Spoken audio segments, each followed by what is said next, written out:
Hi. Hello. నమస్తే. చాలామంది అంటారండి కర్మ సిద్ధాంతాన్ని తగ్గించుకోవడం ఎలా మేడం అని అంటున్నారు క్లయింట్స్.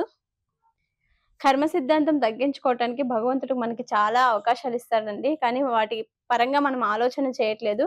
నాకు ఆ క్లయింట్ కాల్ చేసి కర్మను తగ్గించుకోవడం ఎలా అని అడిగినప్పుడే నాకు చాలా ఆశ్చర్యం అనిపించిందండి. మార్పనేది మనిషిలో ఏర్పడుతుంది. మారడం చాలా గొప్ప విద్య గదండీ! అందరూ కూడా మారటానికి ఇష్టపడరండి. కదా! కర్మలు చేయటానికే ప్రయత్నిస్తారు గానీ, కర్మను తగ్గించుకోవటానికి ప్రయత్నం చెయ్యరు. చాలామంది నమ్ముతారు కర్మ ఉంది, కర్మ లేదు అని. నిజంగా కర్మ ఉంది అనుకుంటే ఉంది, లేదు అనుకుంటే లేదండి.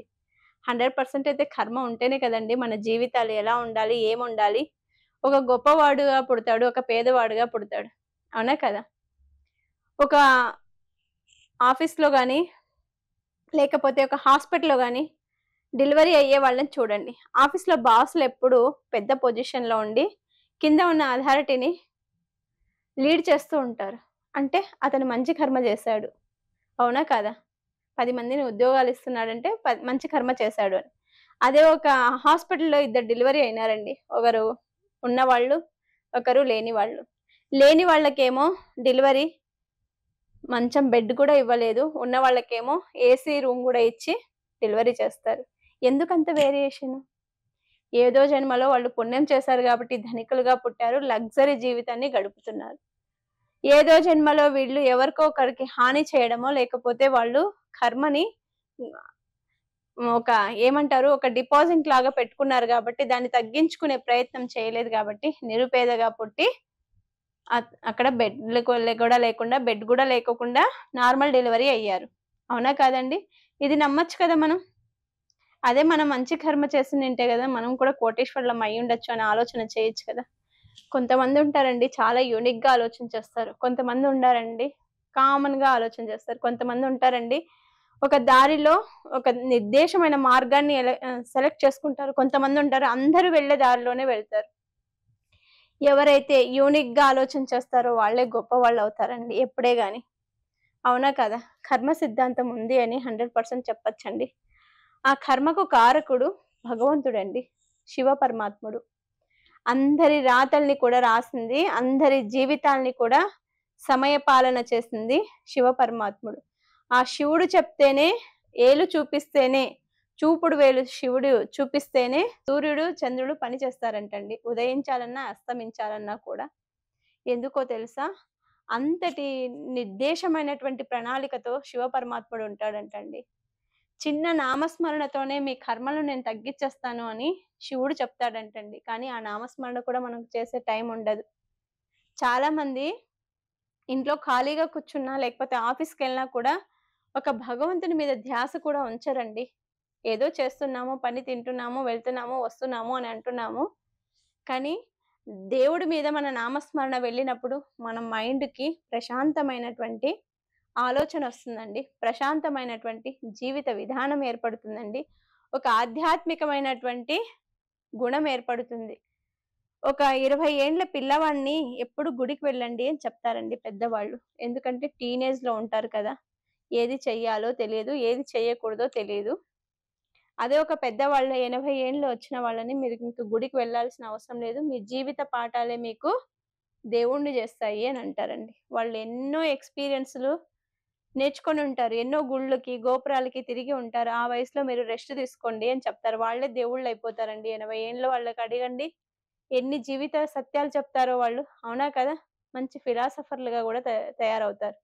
అవునా కదండీ! చాలా చాలా మంది గొప్ప వాళ్ళున్నారండి. ఎవరెవరు కర్మానుసారంగా వాళ్ళు బతుకుతూ ఉంటారు. వాళ్ళ జీవితాలు గూడా అలానే ఆధారపడి ఉంటుంది. మీకొక మంచి విషయం చెప్తానండి. బిలియనర్ ఒక స్లమ్ మ్యాన్ బిలియనర్ అయ్యారు. చూసారా? మన 'కౌన్ బనేగా కరోడ్‌పతి' లాంటి ప్రోగ్రామ్‌లో ఒక అబ్బాయి, ఒక స్లమ్ ఏరియాలో ఉంటున్న అబ్బాయి ఒక బిలియనర్ అయ్యారు. దానికి లీడ్‌గా ఉన్నటువంటి జడ్జ్ ఏం చేశారో తెలుసండి? ఆప్షన్ ఇచ్చారు. అన్ని రౌండ్‌లు వచ్చేసాయి. రౌండ్‌లొచ్చిన తర్వాత లాస్ట్ రౌండ్ ఒకటి మిగిలిపోయింది. ఆ రౌండ్‌లో అబ్బాయి ఒక క్వెషన్ చెప్తే ₹1,00,00,000 అబ్బాయి విన్ అవుతాడు. కానీ అది చెప్తాడో చెప్పడో అని ఆయనకి సీట్‌లో ఉన్నటువంటి జడ్జికి టెన్షనొచ్చేసింది. అరే ఈ ఒక్క క్వశ్చన్ చెప్తే గనుక అబ్బాయి లీడ్ అయిపోతాడు కదా, అందరూ అబ్బాయి విన్ అవ్వాలి విన్ అవ్వాలి అని ఎంతో మంది ప్రజలంతా పాజిటివ్ విషన్ ఇస్తున్నారండి. ఎందుకంటే స్లమ్ లో ఏదో ఏరుకొని తిని బతికే పిల్లవాడు ఇంత డబ్బు సంపాదిస్తే అన్ని రౌండ్లు గెలిచారు, అదొక్క క్వశ్చన్ చెప్తే అబ్బాయికి ₹1,00,00,000 వస్తుంది కదా అని అందరూ ప్రార్థనలు చేస్తున్నారండి. అబ్బాయికి ₹1,00,00,000 రావాలి, అబ్బాయికి ₹1,00,00,000 రావాలి అని చెప్పి.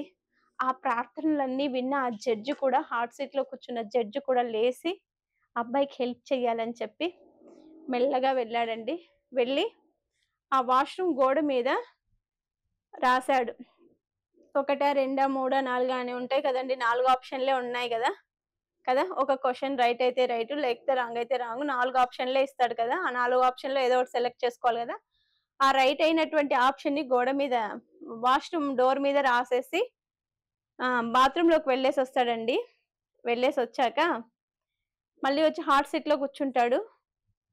ఆ డైరెక్టర్ ఎంత బాగా క్రియేట్ చేశాడంటే అండి, అబ్బాయిని గెలిపించాలి అనే ఒక ఉద్దేశంతో అందరూ కోరుకున్నారు కదా. విశ్వం అందుకే అండి చెప్తుంది, మనం ఏమి కోరుకుంటే అది జరుగుతుంది, మనుషుల యొక్క పవర్ అంతా ఉంటుంది అని. అంతమంది అబ్బాయి విష్ కోరుకున్నారు కదండి, ఆ విష్ అబ్బాయిని గెలిపించిందని అందరూ అంటారు. కాదు కాదు, అబ్బాయి తెలివితేటలే గెలిపించాయని నేను అంటాను.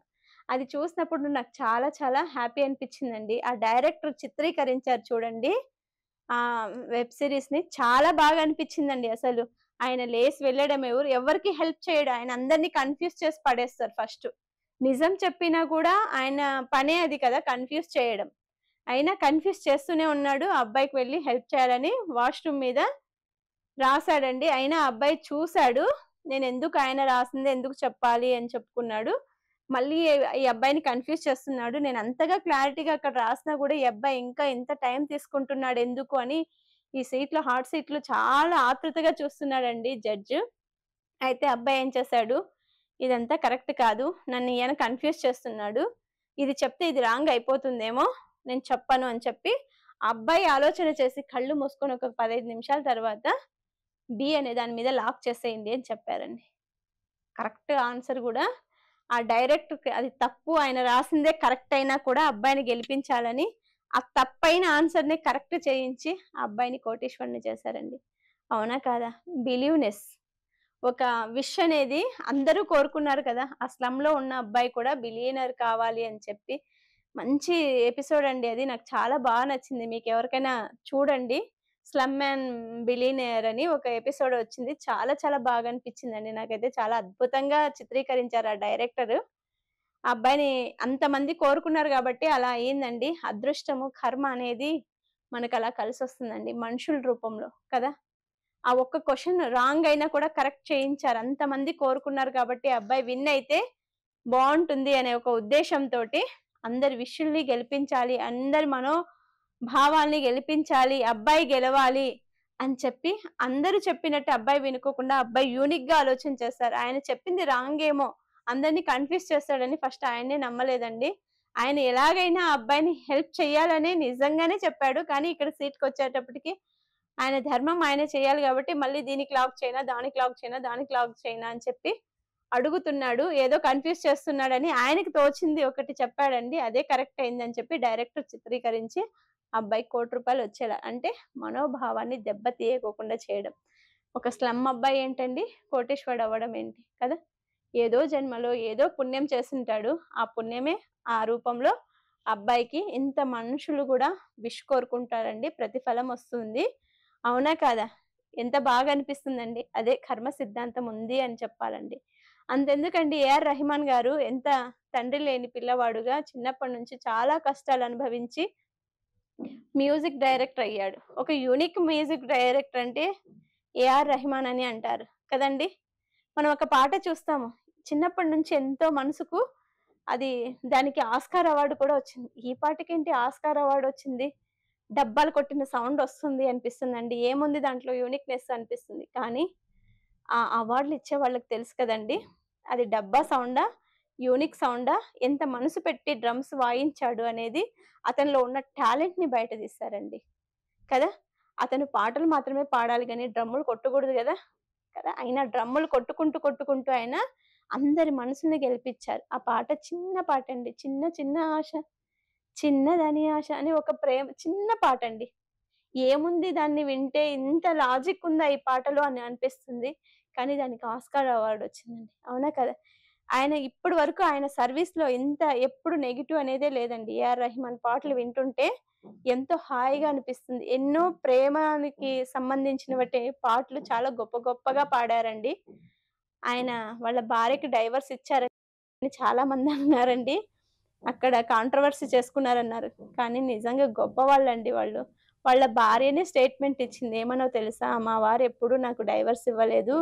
నాకే నా భర్త బోర్ కొడుతున్నాడు" అని చెప్పిందండి. మీకు ఏదో ఒక రకంగా సహాయపడతాడు. ఈ భూమి మీద నుంచి మనం ఏమీ తీసుకెళ్ళలేమండి.